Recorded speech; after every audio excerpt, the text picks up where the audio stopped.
Ladies and gentlemen, I'm taking this time out to show you the differences between the different foremost live action Batman that we have out here today. It is generally considered that there are three really great live action Batmans in the history of Batman. Most people will talk about Ben Affleck in that conversation now. They will also talk about Michael Keaton and Michael Keaton's Batman. And some people like Christian Bale and Christian Bale's Batman. So we'll be looking at those three. I want to show you something because I think it's very important you actually see it with your eyes. Okay, so let's go into it. Ben Affleck's Batman. Ben Affleck's Batman is probably the best live action fighting Batman ever seen on screen. It's without a doubt. We all know this, okay? The warehouse scene is by far the best live action scene you'll ever see Batman ever have done. However, having said that, there's also Bruce Wayne, and Ben Affleck played a really absolutely immaculate Bruce Wayne. You couldn't get a better Bruce Wayne than what Ben Affleck did. Now this is a much more mature Bruce Wayne in his 40s, near to his 50s. He's graying and so on. He's seen just about everything there is to see. Alfred has seen everything there is to see. The technology, you see all the technology and everything, but there's not emphasis on the technology. There's emphasis on Batman's psyche.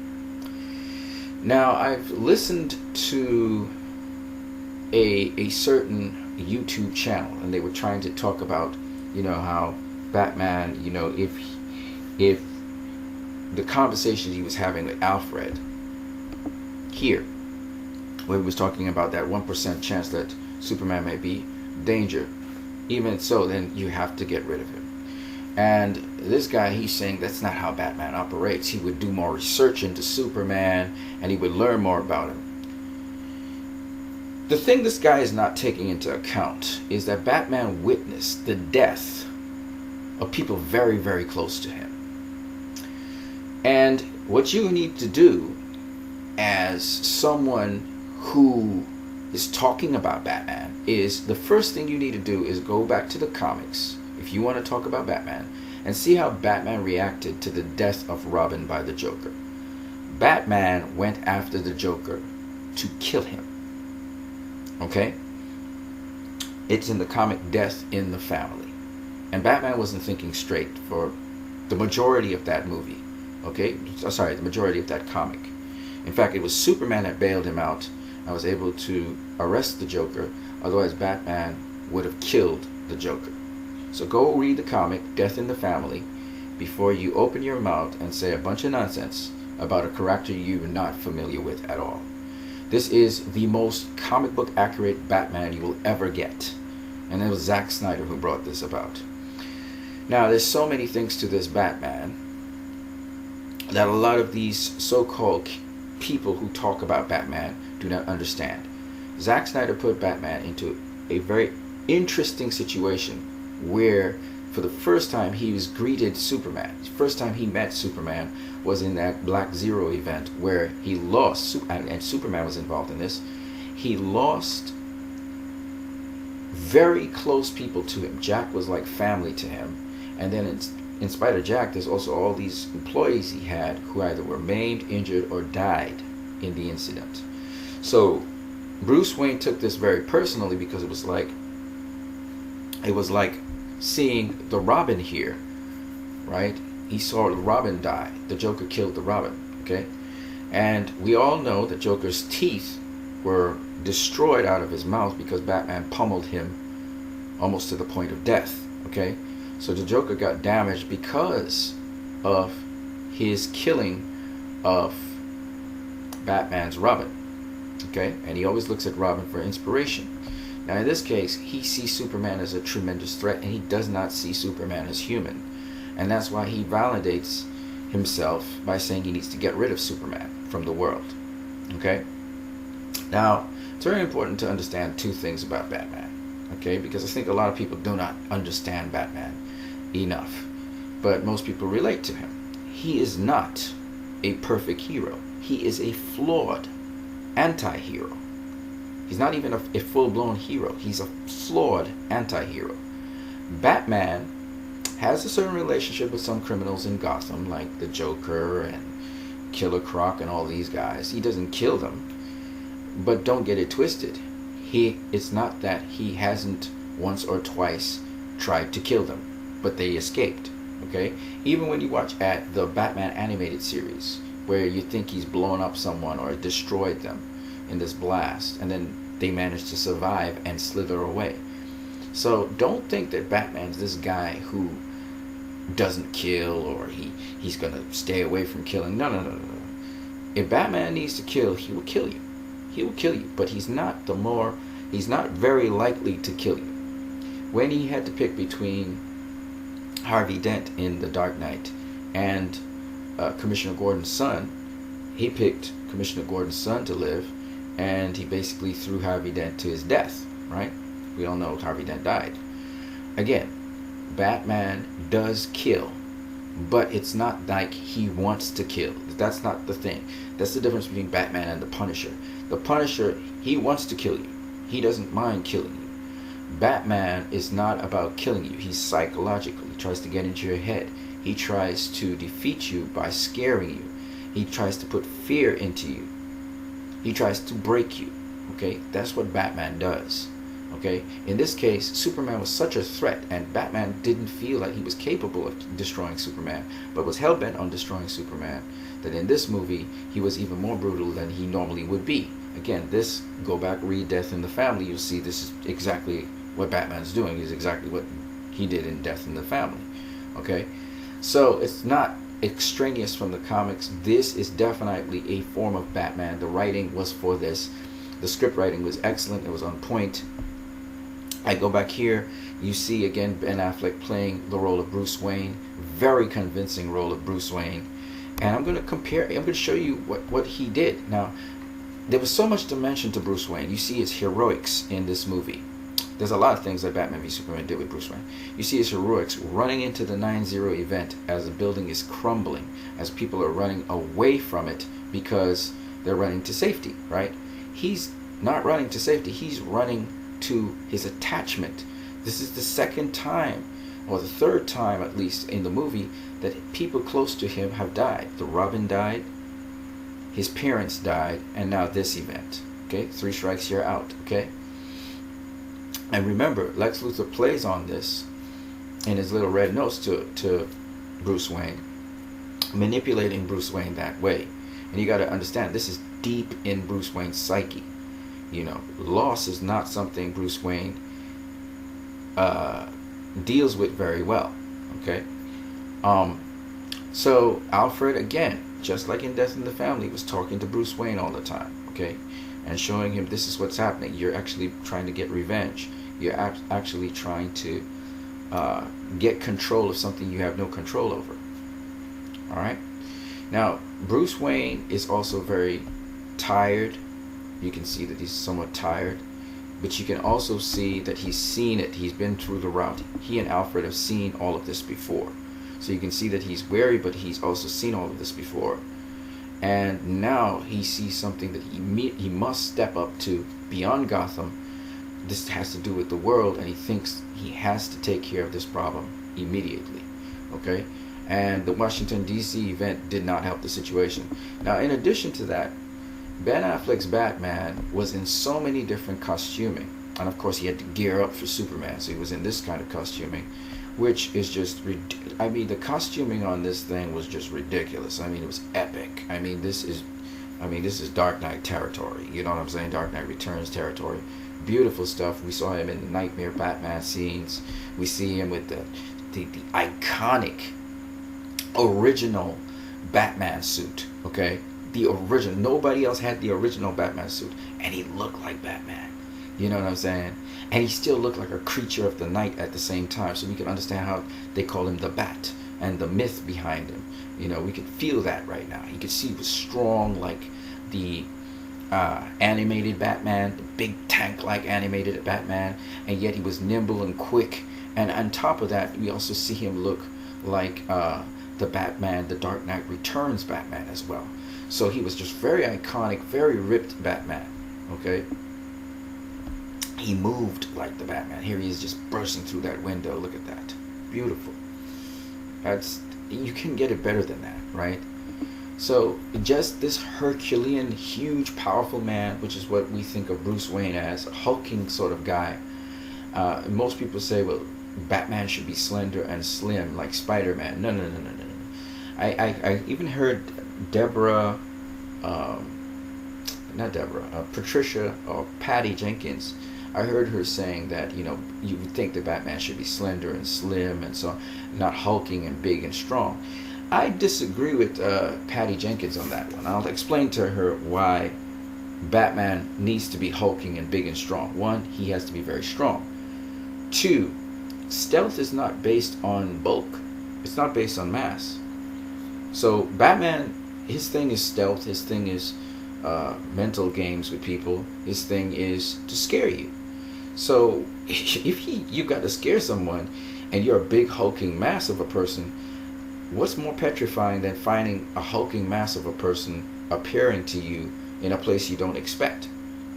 So I would think that Batman should be hulking, not slender and slim. No, he's hulking. He's a hulking guy, but he's very nimble. And if you look at gymnasts, guys in gymnastics, they have huge hulking upper bodies, and they're still very nimble. They're very quick. They're very strong. So no, I disagree with Patty Jenkins that Batman needs to be small and petite and nimble like a Spider-Man. No, no, no. Logic tells us that Batman, first of all, he doesn't need to get into small, thin areas. He just needs to be in the dark, in the night. He uses the cover of night. Some people say like a ninja. I don't even think of Batman so much as a ninja. I think that's Christopher Nolan's concept of it, but and David Goyer's concept of it. But Batman's not really a ninja. Batman's more of he does use the cover of darkness, but even though he's an ambush kind of guy and so on, and he likes to use elements of surprise where he can, he's more about terror. He's more about scaring the daylights out of criminals. He's not really a ninja who comes in and strikes and then leaves. He's more about terror. He's more about wreaking havoc on criminals and psychologically getting into their heads. Okay, that's Batman. So the other interesting thing about Batman in Batman v Superman, which Ben Affleck pulled off so well, was seeing Batman in bemusement, in confusion. You don't usually see Batman in confusion. So this was hilarious. At the same time, it was very interesting because Batman again is dealing with superpowered beings, and this is the first time he's encountering them. So this look right now that you see on Ben Affleck's face is one of tremendous confusion and bemusement, you know. And I find this just hilarious. So we got to see Batman in some situations which Batman is not normally seen in, such as you see him having to deal with a superpowered being who intimidates him, and because of that he's trying to bring back fear and make that superpowered being fear him. The key here is not Batman necessarily wanting to destroy Superman, but he wanted Superman to feel that fear that he had. So I think he had a certain degree of satisfaction subduing Superman under his foot. He felt very powerful when he was about to destroy Superman with the kryptonite spear. He had gotten Superman to inhale the kryptonite gas, and he had Superman vulnerable. I think because he had now been in control and he was about to put that final dagger in on Superman, and Superman, he actually was more receptive to what Superman had to say. He's like, any last words, and Superman says, words which are not exactly what, Batman is expecting. So you have to understand that the Batman, throughout comic history, has been this character. They've tried to make him less violent. His inception, he used this weird, eerie presence that strikes fear in the hearts of criminals. And he used to crush people, he used to snap people's heads off, he used to shoot people dead, he used to hang people, and all kinds of crazy things Batman used to do, okay? But they toned him down a bit after Wonder Woman came on the scene. They took away guns from him for the most part. And still at the same time, he still killed on occasion, but he usually killed people like Ra's al Ghul, or some superpower being, or some kind of creature, right? He would destroy them, or in some cases he would leave, like Bane, for instance, to die. So it's not that Batman didn't kill, but it's just that Batman, they sort of took it down a notch in terms of his violence. So this Batman, he kind of returns to that violence somewhat, because he's very brutish, because he has to fight the superpower being, and he feels intimidated by that being, and he's trying to let that being feel what he feels, pretty much. All right. But again, Ben Affleck does so much with this Batman.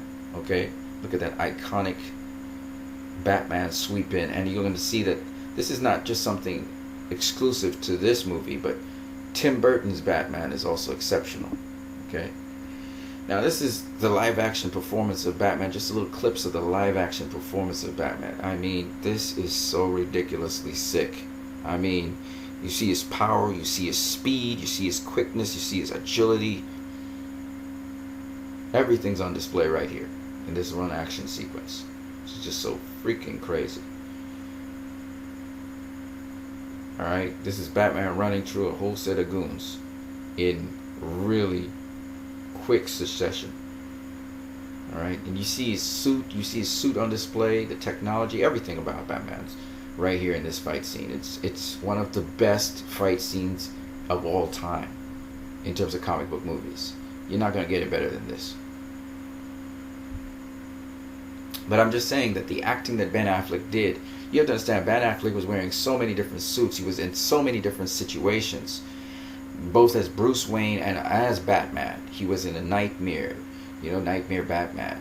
He was in his confrontation with Superman. He was fighting Doomsday, even though he's running most of the time. Because the superpower being, he ain't ready for that. This is a whole other level. When he's dealing with humans, it's a whole different story. He can deal with humans, but not these superpower beings. You see him fighting humans in the warehouse scene, in the car chase, in the the Batwing that's flying around.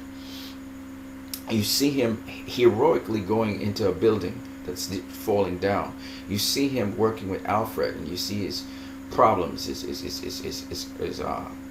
issue with Superman, and not only his issue with Superman, but also you see his sort of weariness after so much loss, and seeming to not make any progress with criminals. So you can see he's kind of wary of all of those things. So this character was very, very rich in Batman v Superman. Very rich character. No other character of Batman has actually come close to having to deal with all those different issues in one movie. Alright? But let's talk about the Michael Keaton Batman. This is the Batman that started off the road into serious and dark Batman. Okay? Michael Keaton is the quintessential Batman in that respect. I mean, you just look at the pose he's striking here as he goes to shoot the Gatling gun. And I mean it's crazy how good he was. Now Michael Keaton as Bruce Wayne was also very, very good. Bruce Wayne was much more of a preoccupied sort of person. His complexity was in the fact that he had to portray this persona which always occupied with issues that are going on. Bruce Wayne here always wanted to go down to the Batcave to be able to research what's actually going on. He wanted to be in tune with everything that was going on in Gotham. And when he had to attend events, he was always very preoccupied. He wasn't loose. He wasn't, this playboy. He was actually preoccupied. So Michael Keaton played the preoccupied role really, really good. All right? Very concentrated, very thoughtful all the time, very preoccupied. That's how Tim Burton wanted it.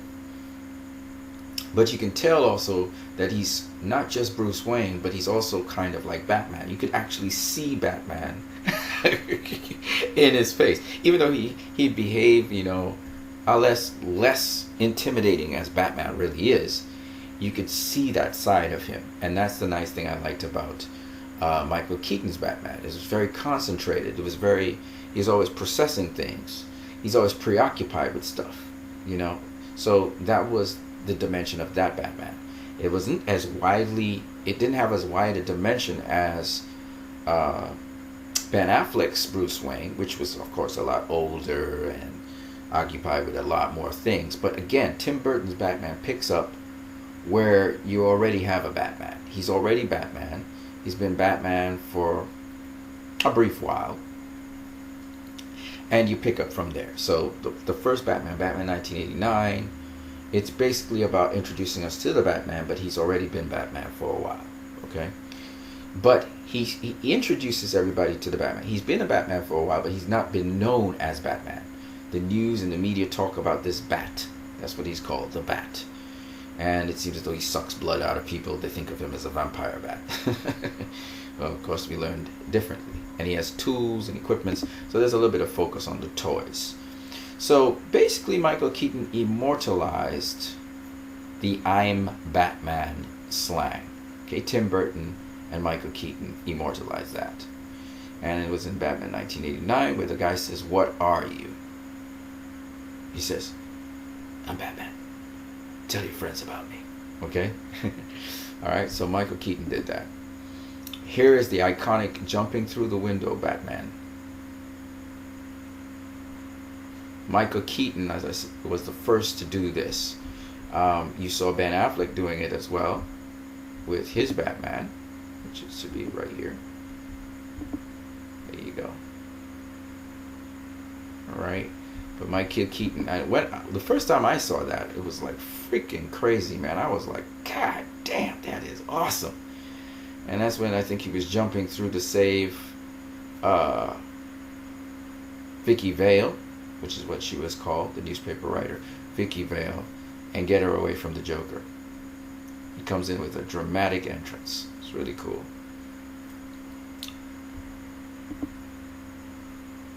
Now, the other thing that I love about how Michael Keaton's Batman, he can just switch on the violence. Look at how extreme he is against Catwoman. By the way, this Catman, the best Catwoman I've ever seen is Michelle Pfeiffer's Catwoman. The best Catwoman ever. She stabs him here. She's feeling his side to see. She's doing as if she's seducing him. And she stabs him in the side when she finds where his natural body part is. And he just lashes out. And you never really saw men lash out at a woman. So this was really awesome. You see how violent Batman can be. You just switch modes. So cool. Here he hits the Joker. Pow! Knocks him off the tower. It's like you wouldn't hit a guy with glasses, and he just clovers him with the left hand. Extremely violent. So I really liked the Michael Keaton Batman for that reason.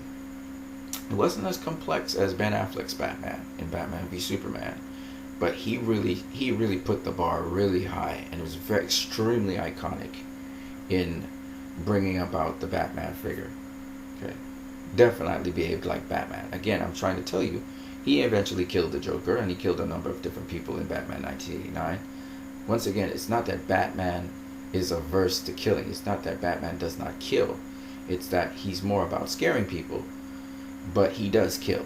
Okay, not Superman is the one that doesn't kill much. He's not a killer. He's not really a fighter either. He's more about saving people, and he does what's necessary to defend mankind, but mostly to inspire them. Batman, on the other hand, he's about terror and scaring criminals, but don't get it twisted. He will also, if needs be, kill you. Okay? Especially if you're not intimidated by him. He'd probably kill you.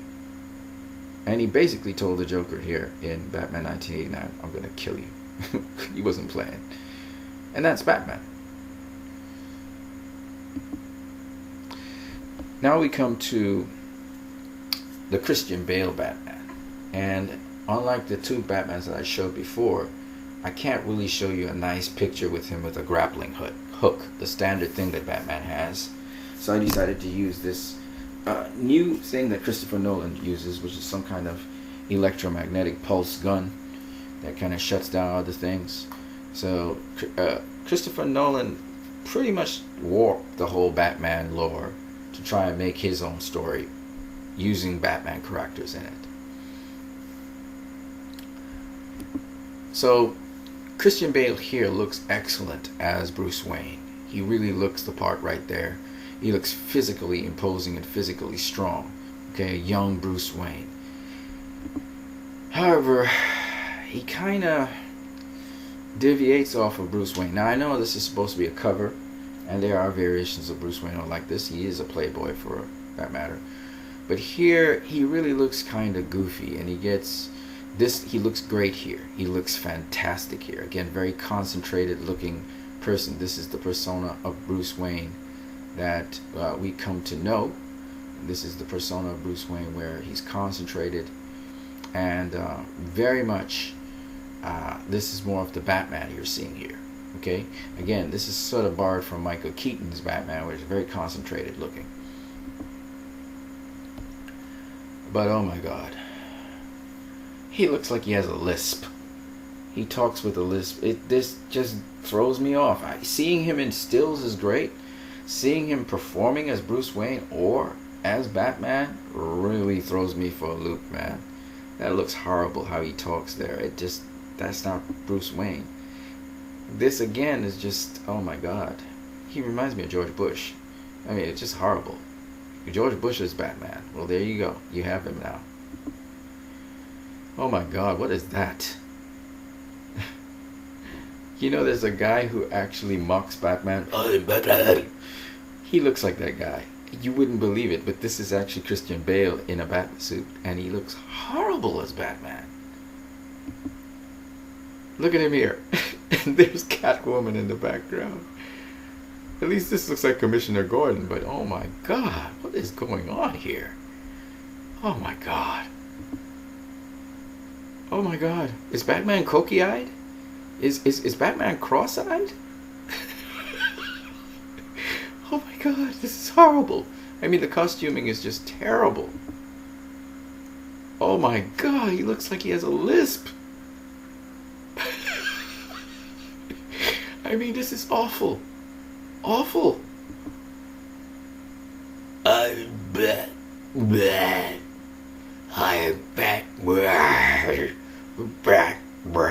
Oh my God, it's terrible. Just so that you guys understand what I'm talking about, I'm going to actually go back and show you Michael Keaton saying, I'm Batman. Look at Michael Keaton's face. I mean, you actually believe that. And he's so violent. Look at that. He pulls the guy in and he just throws the guy away from him. Look at that. That's beautiful. I'm Batman. Rah. Rah. I'm Batman. Rah. Now, please tell me, what on earth is this? I'm Batman. I mean, I guess that would be scary. I mean, do you think that's scary? I mean, that looks goofy. That really looks goofy as hell. And he does not look like Batman. I don't know what the heck he looks like there. Oh my God, is he constipated? I mean, the flying is nice, but then what on earth is that? And this is Batman in action fighting, y'all. Is that Grandpa? I mean, this is terrible. Terrible. Let me just remind you of what Michael Keaton looks like. Look at that. Look how he lashes out. Wah!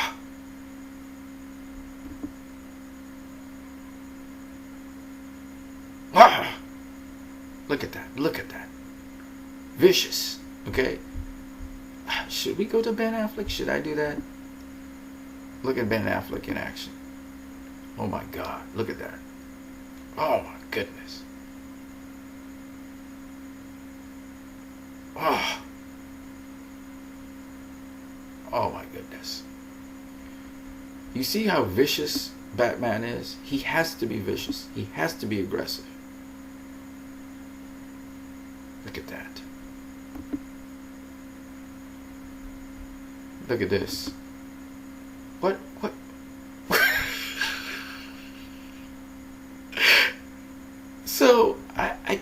don't know what to say. This is, I think, The Dark Knight Rises. I mean, this is why I couldn't like this Batman. I couldn't like him in Batman Begins. I couldn't like him in The Dark Knight. And I didn't like him in The Dark Knight Rises. This is ridiculous. You can tell that's choreographed. There's no venom, there's no viciousness in these punches, nothing. It's just a choreograph, and he even steps. Look at how he steps here. It's almost... Okay. Anyway, Christian Bale's Batman was a little different to Michael Keaton's and Ben Affleck's Batman in that, even though Ben Affleck's Batman was a playboy, he was really a playboy. Like, he used to sleep around and stuff. But the difference was Christian Bale's Batman was he was trying to have a facade as Bruce Wayne. And then you'd see the real Bruce Wayne when he really needed to get things. But he talked with a lisp. And his mouth and his costume was horrible. And his mouth, oh my God, I don't know what was going on with Christian Bale's mouth. But his mouth just was horrible. You know how he talked and formed words. It just threw me out of him being Bruce Wayne. Whereas Michael Keaton, you really bought into him being Bruce Wayne and Batman, as you do buy into Ben Affleck being Batman and Bruce Wayne. And I just wanted to show you guys, because a lot of people talk about, oh, Christian Bale, he's the best Batman out there, and Ben Affleck, and Christian Bale is still the best Batman, and Ben Affleck hasn't gotten his Batman movie as yet. He can't be the best Batman. Look, man, Ben Affleck's Batman is better than Christian Bale's Batman any day, any time. Okay? Not to mention, as I said before, Christopher Nolan had the wrong concept of, well, at least people read into Christopher Nolan's story as being one in which Batman doesn't kill. But of course he kills in this very movie that they say he doesn't kill. He has this one rule that he doesn't kill. Well, Batman kills, okay? And he's killed in just about every single Batman movie of the Christopher Nolan trilogy. He killed in The Dark Knight Rises. He killed Ra's al Ghul's daughter. He killed Ra's al Ghul. He killed the guy who's pretending to be Ra's al Ghul and a couple other people in Batman Begins. And he killed Harvey Dent in The Dark Knight. So he killed in every single movie. So it's not that Batman doesn't kill. Batman always kills. In all live action performances, including the goofy Batman and Robin, Batman has killed. Okay? So this nonsense about Batman doesn't kill because people misunderstand Christopher Nolan's storyline, which is still ill-informed, because that one rule that he doesn't kill, or and there's no lore that says Batman doesn't use guns. Batman uses guns. But you have to understand, Batman, generally speaking, doesn't go about with guns on him in his person. He uses things like batarangs and other tools and instruments, okay? He doesn't carry guns around with him. Once upon a time he used to do that, but not anymore. So that's what people don't understand. He's had guns on his vehicles. He's had guns on his like the places he lived in. He had guns there. So Batman has carried guns, but he, generally speaking, doesn't carry guns on his person, okay? That's what people don't understand. Now let's just watch this Batman in action, and let's look at Michael Keaton's Batman in action again. Look at how vicious. Look at the viciousness, how he just unleashes that fury. Look at that. It's just beautiful. Watch him unleash the fury again. And, you know, he punched the Joker to kill him, to knock him off the tower. He didn't care. Okay? And that's Batman. That really is Batman right there. Okay? So this whole notion that Batman doesn't kill, and it's just stupid, man. It's stupid.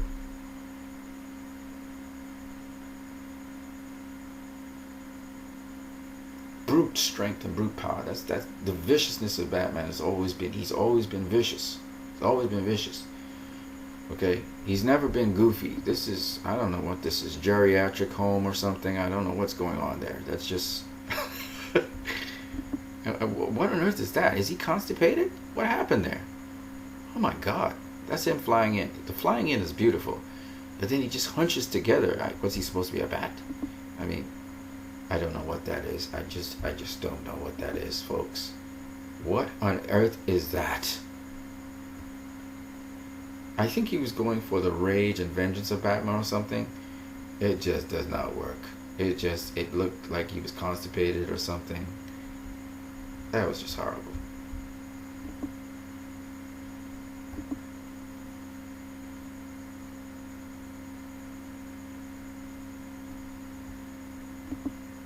Because Batman's fury is in his action. His fury is not in yelling and screaming and bawling. See? The fury is in his action because he's a creature of the night. See?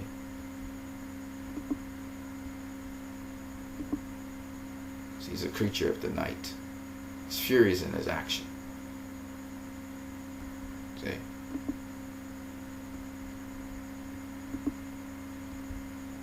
And I think that's why I think Christopher Nolan, he just didn't get certain aspects of Batman. Batman don't fight in the day. You won't see Batman in the midst of a crowd fighting. You'll see Bruce Wayne. But you won't see this. That's ridiculous. And this is ridiculous. What the heck is this? I don't understand this costuming. This is ridiculous. Oh my god. Anyway. So yeah. When it comes to Batman, the classic Batman that is, hands down, I think that Michael Keaton and Ben Affleck, they got Batman down packed. I think that Tim Burton's Batman is the best Batman live action. And I think Ben Affleck's Batman is also the best Batman live action you'll ever get. In terms of action scenes and fight scenes, Ben Affleck's Batman beats ass. Okay? And it's probably the strongest Batman of them all. But, having said that, I think that the best Batman of all time right now still will fly to Michael Keaton because he's done 2 movies. Ben Affleck's only done 1. But when we see the Batman movie, we'll know. But I believe Ben Affleck is the better Batman of the 2 because he's got so much more dimension than Michael Keaton's Batman.